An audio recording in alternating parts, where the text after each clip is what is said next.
Well, the Syrian conflict has forced millions of people to flee their homes. Now, Amnesty International says 75,000 refugees are trapped in a no man's land between Syria and Jordan. The area is known as the Berm, and Amnesty says people there are running out of food and dying of preventable diseases. Jordan closed its border with Syria in June, citing security concerns. Since then, the refugees have not received any humanitarian aid. Well, for more on the humanitarian situation in Syria, Carsten Hansen joins us now from Amman in Jordan. He's the Middle East Regional Director for the Norwegian Refugee Council. Thank you very much for talking to us. When do you hope that aid will reach besieged areas? As soon as possible, I guess. Yes, of course. We are all very pleased to see that the ceasefire has been extended. We're very pleased to see children again being able to play on the streets of Aleppo, which they have not been able to for a long, long period of time. However, I mean, the trucks are lined up. Everyone is ready to step in, but we still see, as you reported, unfortunate obstacles which prevents the aid from reaching the people. So we can and should appeal again and again to those who are in power to lift the bureaucratic obstacles, to let the aid move and reach the people. What's the process once the aid does arrive? How exactly is it distributed? No, I mean, there is already, we should not forget that the aid has been provided over the years, although very difficult.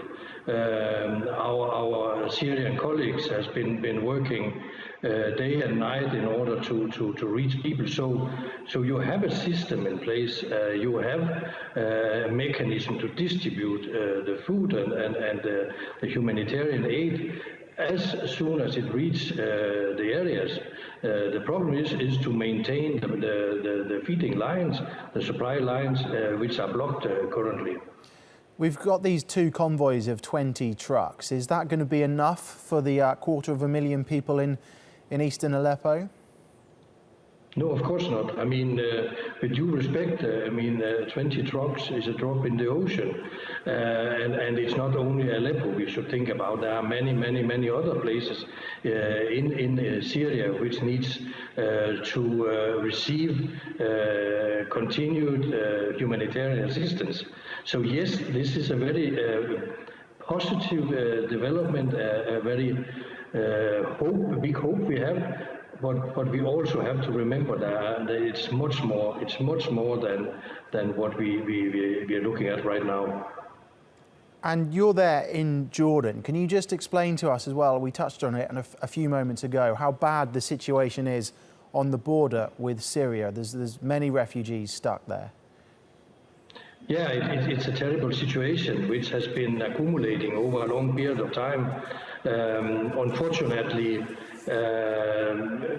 we have up to 75,000 people accumulated at the border, not able to seek protection in neighboring country. And even more complicated is that it's very difficult to actually provide aid on the other side. I mean, inside Syria, that very complicated area. So another situation of horror in Syria, where we see again and again in different locations how terrible the situation is developing for the people of Syria. Okay, Carsten Hansen, thank you very much for your time.